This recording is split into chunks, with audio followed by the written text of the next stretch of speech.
All right, let's go ahead and get started. It's great to see everyone here. I really appreciate you taking time out of your day to come listen to us speak about the impact of AI on SEO and ways that you can uh, show up in search, ways that you can optimize content, different ways you can utilize SEO, and also how people are finding your website within different SEO platforms. So a little bit about me. My name is Robert Allen. I'm Director of Product and Web Operations here at AutoVitals. I've been in the automotive industry for 20 plus years. I've worked in dealerships, worked at an exotic shop many years ago. But I've been in SEO and digital marketing for uh, dealerships and shops for the past 15 years or so. And so the prevalence of AI now, it's an exciting time, but there's a lot of changes and a lot of information that that you need to pay attention to. So I've been here since 2019, so going on almost six years, and I'm a self-proclaimed nerd, which is, you know, it's great that I can embrace that now. If you were to told me 12-year-old me that, different story, but now I get to embrace that, so that's awesome. And then finally, I'm a diehard Seahawks fan. I even represent the Seahawks on my license plate. Uh, so I love all the NFL banter. Today we're going to talk about a few different things. We're going to talk about how AI is changing traditional search, uh, how um, how or how to optimize for AI search, and then also using artificial intelligence in the real world, and then some common myths and challenges that we see, and then I'll open it up for questions because it's a topic that's new to a lot of people, and there's sure to be some questions. So the first thing that we'll talk about is the impact of AI on traditional search. We've seen this happening over the past year or so, where um, we're seeing that sometimes organic traffic is dropping, or we're seeing that less people are searching for things, or less visits from websites. And so the Google AI overviews, I'm sure that you've done a search and you've seen that there's that little overview on the top of the page that says, here's some information from around the web, and it consolidates it. Oftentimes that can lead to people not clicking to your website because they have the information they need right there. And that's causing traffic drops that range from 18 to 64%, depending on industry and the type of query. Also, zero-click searches now account for almost 60% of all searches. And what a zero-click search is when someone does a search and doesn't click. So basically, on the search engine results page, they've gotten the information that they need, and they don't need to click through to your website. They don't make a phone call. They don't do another search. Basically, everything that they need is in that AI overview or in the search engine results page, which can cause a decrease in traffic. And then Gartner is forecasting 25% decline in traditional search traffic by 2026, which is largely attributable to the rise of artificial intelligence or AI in search. And then ChatGPT and other tools like Google Gemini, Claude, they're seeing their traffic continue to grow exponentially. And so what we're going to talk about here is, how you can stay relevant, how you can stay, at the top of your customers' minds, despite this changing and challenging environment. Because declining searches and declining clicks does not mean there are less customers. You still have the same number of people out there who are looking to get their cars fixed, get their cars, get the maintenance done, find a shop that they can trust. And just because they're finding shops in a different manner does not mean that they're going away. And I really like this quote by Vince Lombardi. The measure of who we are is what we do with what we have and how we adapt when things change, which makes me think of the saying, the only constant is change itself. So we're going to talk a little bit about how customers will do a search in AI. They're searching in tools like Chat GPT. I've got an animation here that should come. Okay. So they'll go into Chat GPT, and type in something like, what's the best auto repair shop near me? Or they'll go into the Google AI mode, which that you do a traditional search and you have this little AI mode uh, option at the top. And they'll get a list here. One of the things that I've seen is that a lot of the shops that we have websites for will show up in chat GPT searches, they'll show up in the AI mode, they'll show up in the AI overview. And so that's really encouraging to see. They'll also this is basically the same thing as a chat GPT search, but in a different tool. It's in Claude. So same thing, best auto repair shop in Goleta, California. And it gives you the different results. Or the AI overview, which I talked about a little bit earlier. It's that little blurb at the top of the page that tells you there are several highly regarded auto repair shops in Goleta, California, and then it will highlight the shops that it's pointing out. And on the side here, you can see that it's giving you insight as to where it's pulling that information, or you can click to show more. But your traditional search results don't even start until after the top third of the page is filled there. But the Google AI mode is when you use that, it's powered by Gemini. The AI overview is powered by Gemini. The search within the other tools are powered by whichever tool you use there. So when you do a search there, what is the AI tool looking for? What is the AI overview looking for? What is ChatGPT looking for to make a recommendation of a business or a shop uh, that will show up on the user screen? It's going to use a lot of elements that traditional search does use already. So it's going to use reviews. That we know that is critical to a traditional Google search. It's going to use the years you've been in business. And Google search probably uses that. It hasn't really been detailed that much, but it is something that demonstrates relevance with the business. It's going to grab some key points from the website.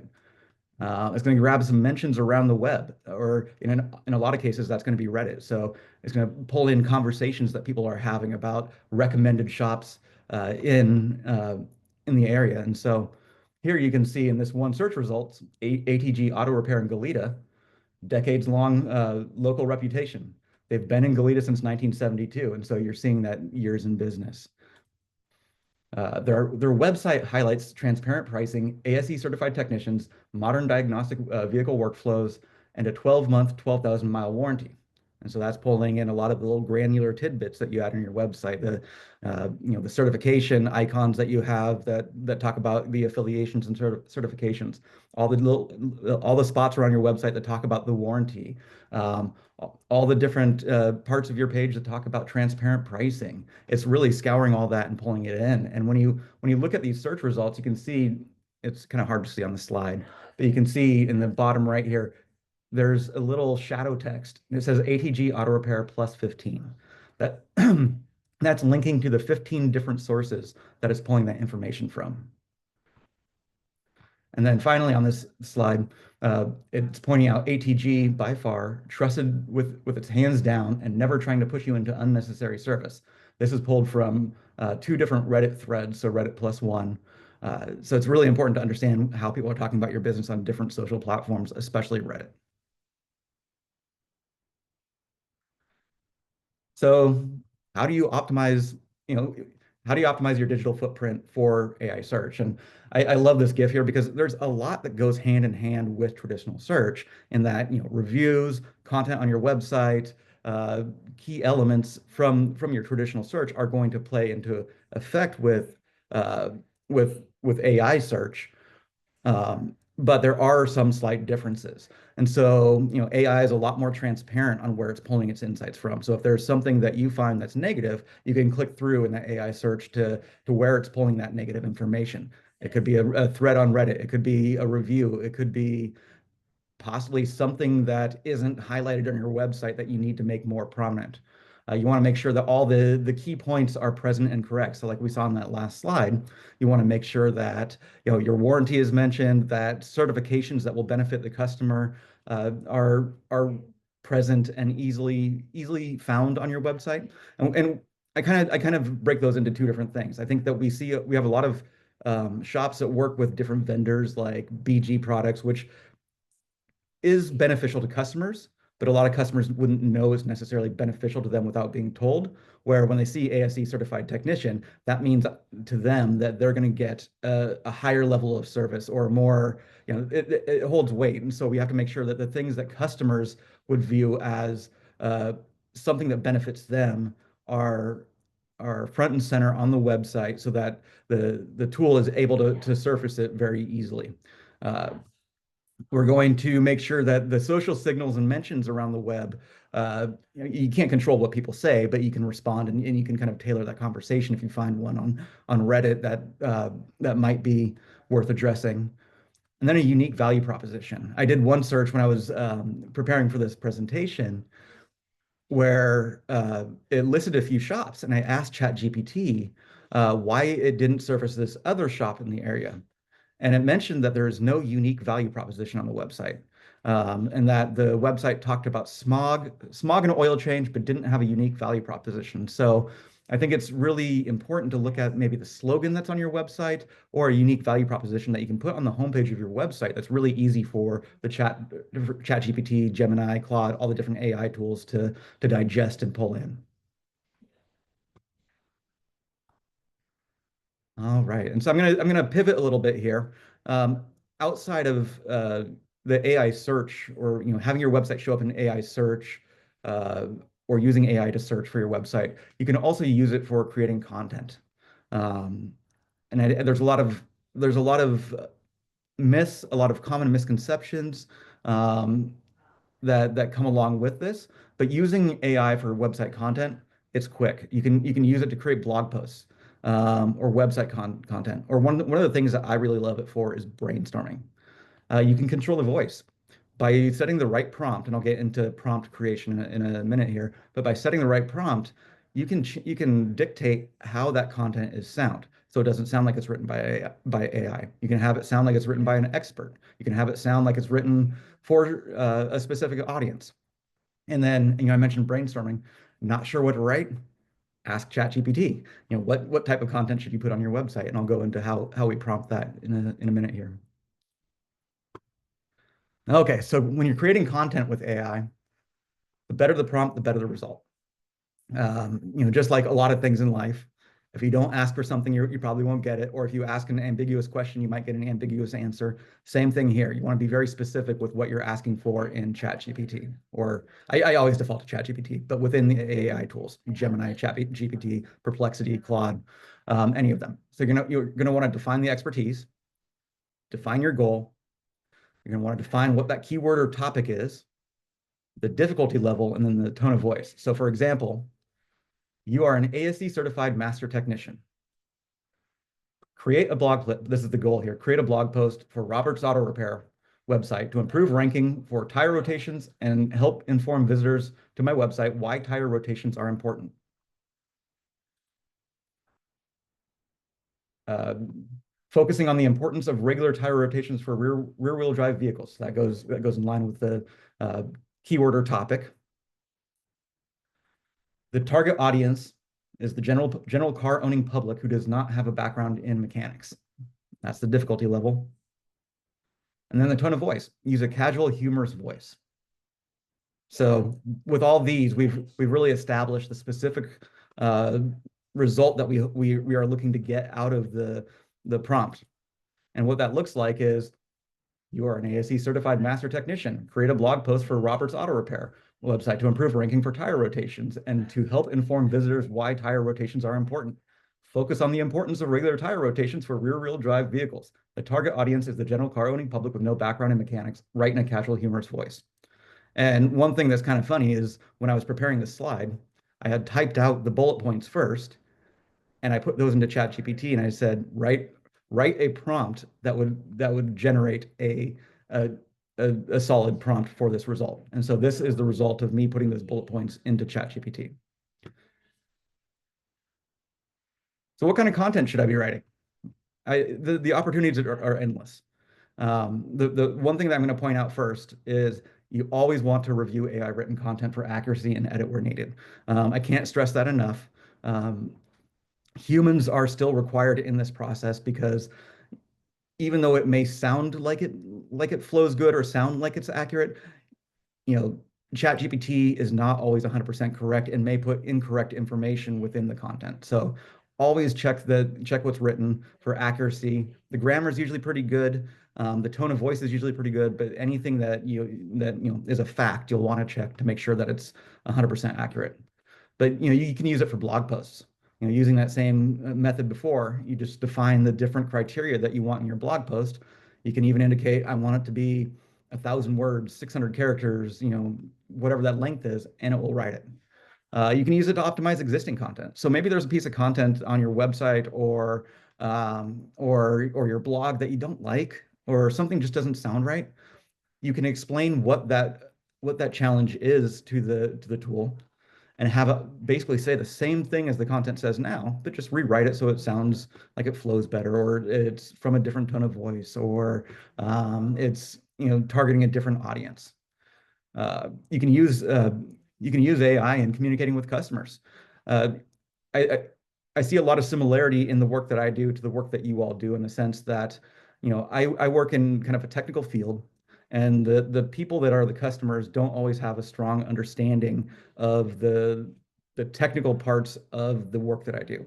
And I think in your work, in a lot of cases, you're very well versed in automotive mechanics and how a car works, how the parts work, how all the different uh, elements of a car performed. And a lot of times the customer may not have that same level of understanding. And so you're required to communicate to your customers in a method that they can understand, so that they can ultimately understand the problem and approve the job, and you know feel like they understand what they're talking about. So oftentimes you can take an email, create it the way that you understand it, ask it to tweak that email so that it's to the customer's level of understanding, and you'll get a response that the customer can understand, that's well written, and will help you in the future. You can use it to write email campaigns. Maybe you want to target a specific type of car owner, Subaru owners who haven't been in the past 2 months, and you want to have them come in and get AC repair. You can define those goals with AI or ChatGPT, and create a campaign that will resonate with the customers. And then also tailoring messages to different audiences. That's very similar to communicating with customers here, but you can take one message and have it really resonate with multiple different audiences and different voices and different points that will land better. But like I said before, always review the content to make sure that it's 100% accurate. So some of the ways that AI can also help with content is, you can recommend topics. So maybe I know that I need a blog post, or I need something on my website um, but I don't know what to write. So assume you're the owner of Robert's Auto Repair. Summer is coming to an end, and you want to generate business for heating and AC maintenance and repair. Create a marketing plan that uses blog posts, email, social media, and web content that will increase awareness of these services and generate leads. So when I do that, this is what I get. Here's the goals and the metrics. Here's the blog post strategy, some ideas for SEO. Here's how you can implement it in email marketing. Here's how you can create a social media campaign. Here's some ideas for web content updates. Here's some cross-channel coordination and a recommendation for a promotional offer, and then some next steps. So you can really use it to plan the campaign. It's not always going to be 100% the way that you'll execute, but there's always going to be some good tidbits in there that you can say, hey, that's a good idea. Or maybe if I created a landing page, but rather than having pricing info, because it differs, based on the vehicle, I leave that part off, but do put a prominent schedule appointment button on there. So there's a lot of good elements there that can really help you brainstorm and plan, and consolidate thoughts around an idea that will help you execute on it and ultimately drive more business. Okay, we're gonna dispel a couple common AI myths. Some of the things that I've heard recently.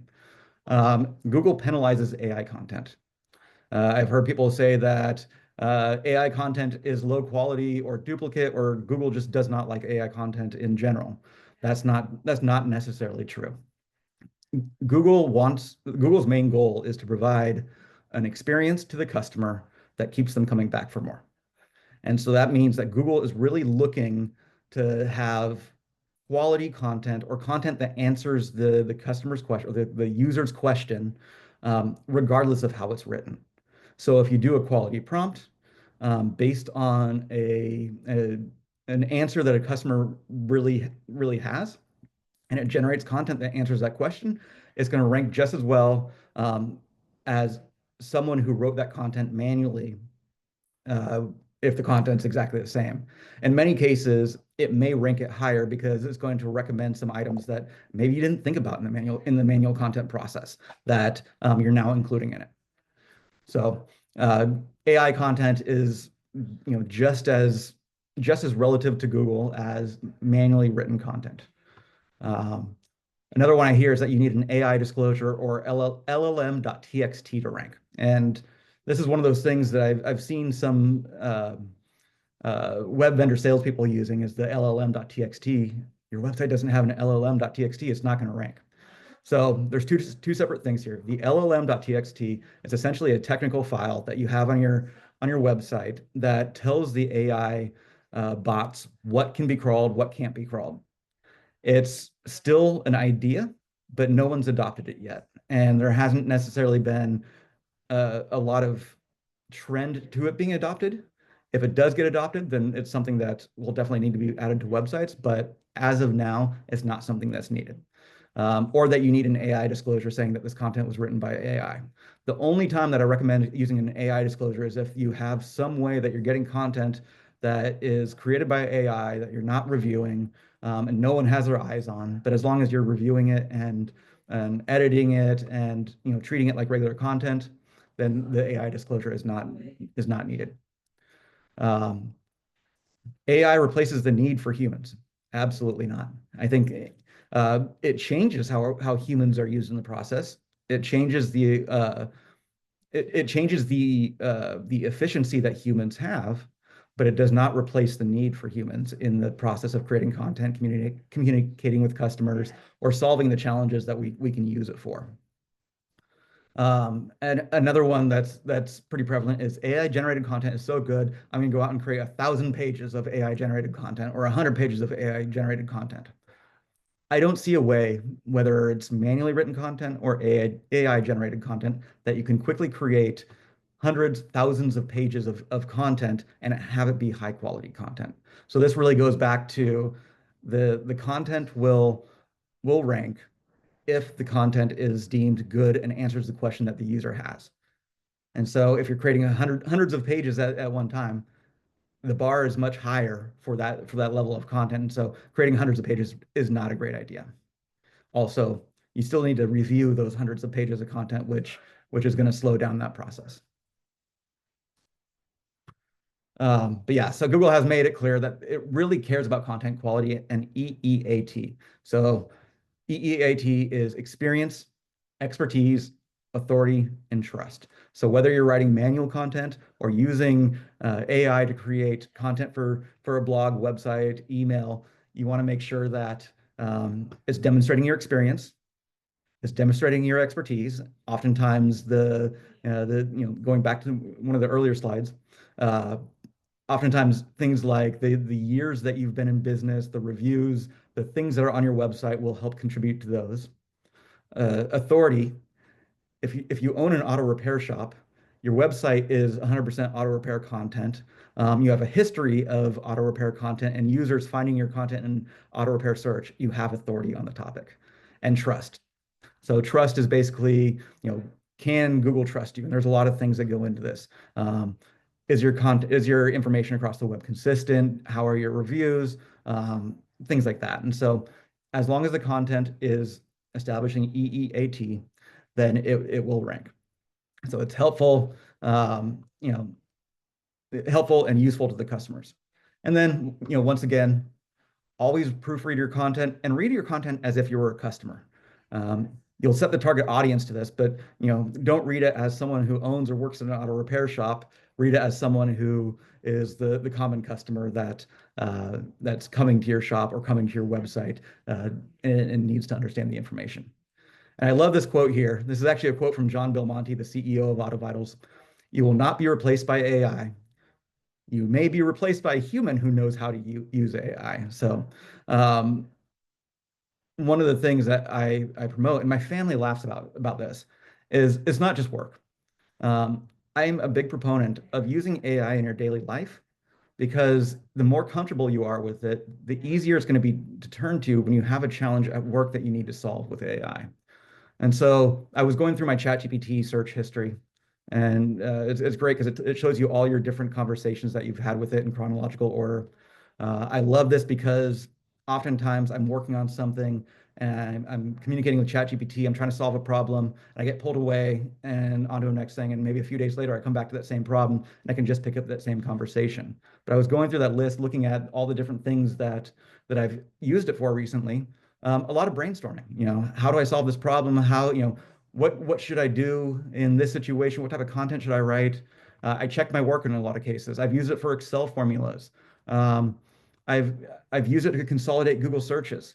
Learning new skills. I'm not a technical person, but I recently created a Python script that will scan a website for terms and returns all the pages. All these things that I couldn't do before using AI, I'm using here. I use it to identify a snake that I saw in my neighborhood. But the reason why I go over this is that, and like I said, the more comfortable you are with using these AI tools, the easier it is to turn to it when you have an email that you know is not going to land with that customer, and you want to figure out how it's going to be more effective. So I'm a big proponent of using it in daily use and just having that ongoing relationship with it. All right. So the one thing I'm gonna end this presentation with is the pace of change in AI right now is so rapid that there's probably two or three things in this presentation that are outdated by the time that I'm done, or will be outdated by the end of this week or next month. The biggest thing is that it is a rapidly changing environment, which is scary in a sense, but there's always that means that there's a lot of opportunity for growth and understanding of how to use the tools, and that's really exciting. So the like I said earlier, the only constant is change itself. So does anyone have any questions?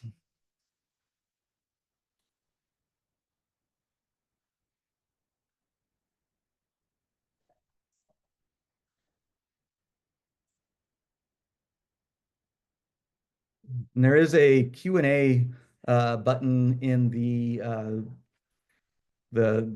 navigation bar for the meeting.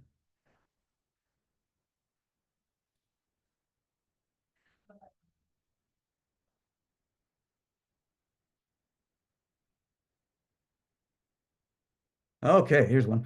What would be the first step in using AI? Where should we start? Oh, that's a great question. Um, for me, what I did was I started with ChatGPT. The user experience is very simple. There are free plans, so you don't have to pay for anything. And just started, using it initially to ask basic questions. Um, One of the things I loved using it for early on was I've got these six ingredients. What's a recipe that I could make for a quick dinner? Or I'm not a super technical person, and there were I had to back some people up that were on vacation, and I needed to fix some code. So I would paste that code into ChatGPT and say, what's wrong with this, or how can I get it to do that? And that was really how I started really getting familiar with AI. But the first place I would be ChatGPT. Start playing with the free account. If you can also ask it what you should ask it. Hey, I'm new to ChatGPT. What should I be asking you to get started here? And that it'll return a list of results. And then let's see, another question is the meeting recorded? Yes, this meeting will be recorded. It's going to be shared on our YouTube channel later. And then Pam asked which AI is the best to start with. This is really a personal preference. Like I said earlier, I started with ChatGPT. You can start with Google Gemini. It's really the same interface for a beginner. They'll both be great. Um, when you start solving more advanced problems, there are certain tools that work better for different types of problems, whether it's content or code or image generation. But I would start with ChatGPT or Google Gemini. If we find correct content or incorrect details on AI about our shop, how do we get it changed? That is a great question. What I would do is when you do an AI search, oftentimes in that search, there will be links to the sources of information. So it could be coming from your website, it could be coming from Reddit is another place. I think Reddit's a, a great example of where something could be really wrong because it's someone in the general public making a claim about your shop. Um, so basically, a link to where that information is, and then you can go about the process of getting it changed there, so that when AI crawls those sources in the future, it's not incorrect. So, it could be going to the Reddit post and responding and correcting people about the details of it. It could be going to, you know, your website if that's the source, and maybe it's got the wrong hours for you. Finding out on your website where those hours are incorrect, and really just identifying it at the source, and then it will take some time for it to update within ChatGPT, but it will correct that. Great questions. Okay. In ChatGPT, you can have the prompt write you something and then tell it to add keywords. Is that adding keywords for Google? Yes, absolutely. So if I'm writing content that really the focus is increasing organic traffic for SEO, I'm going to tell ChatGPT that my goal is to write content that ranks well within Google. Here's the topic. So the topic's auto repair. I also want to focus on these keywords. So maybe that's brake repair, serpentine belt, um, or even variations on auto repair, auto services, auto repair near me, auto mechanic, things like that.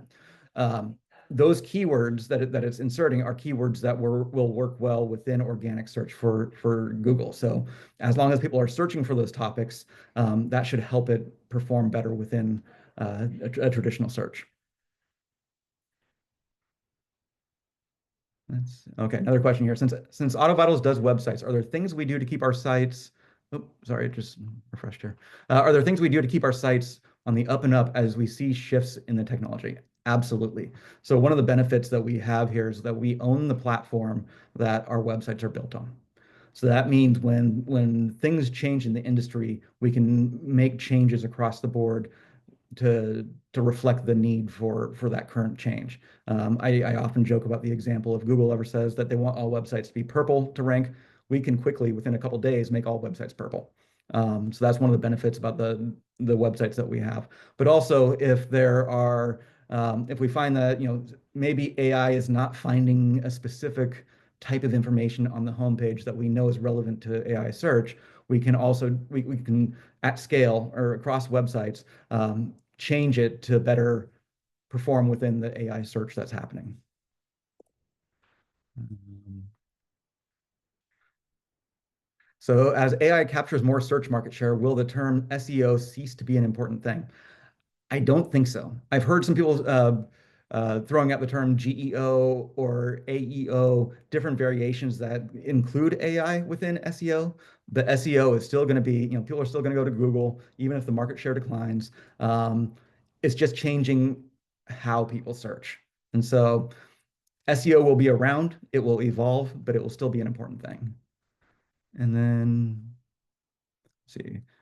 It's not so much a question as much as a comment. I've used chat to review and write contracts for legalities, also to review extended warranty contracts that help me find loopholes and not write anything to cause a declined claim. Works exceptionally. Absolutely. I love AI for taking complex chunks of text, whether it's terms and conditions, whether it's a contract, whether it's just an email that has so much information in it with no paragraphs and just a wall of text. I will put that text into ChatGPT and say, describe this to me like I'm six, or make bullet points. And it is exceptionally helpful for finding those small details that are easy to miss in a lot of text. And then the last one I have here is, can we ask AI for a list of keywords for our industry? Yes, I think that you'd want to take that with a grain of salt, because there's subtleties and intricacies within different markets, within different types of shops, um, within the specifics of your business that it may miss. But if you're um, But if you're using it to just get a general idea, I think it is a good idea. And then, let's see, I was told not to let AI generate pictures of vehicles in post because there's usually no logs or body lines are incorrect and causes algorithms not to promote it. I haven't heard that one as much. I would be mindful to review the images that it creates. If you're telling it to create a Honda Accord, make sure that what it spits out does look like a Honda Accord. While images are important on websites, they're not as impactful to search as the text will be. But you'll want to make sure that one, there's no OEM logo because that could create a copyright issue. And two, that the car that's generated actually looks like the car that it is.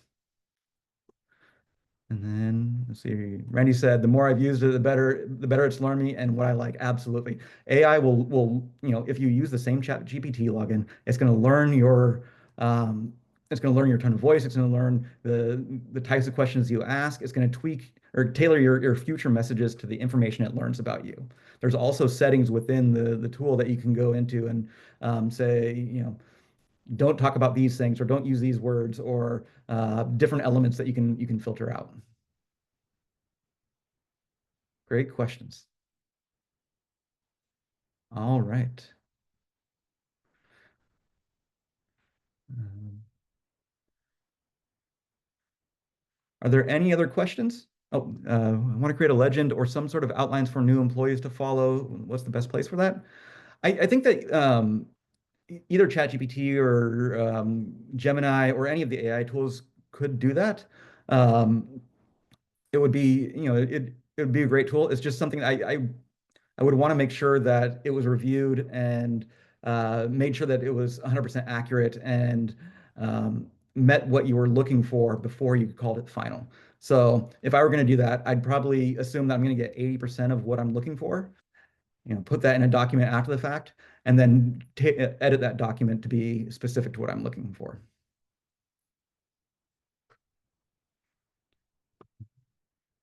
Good stuff.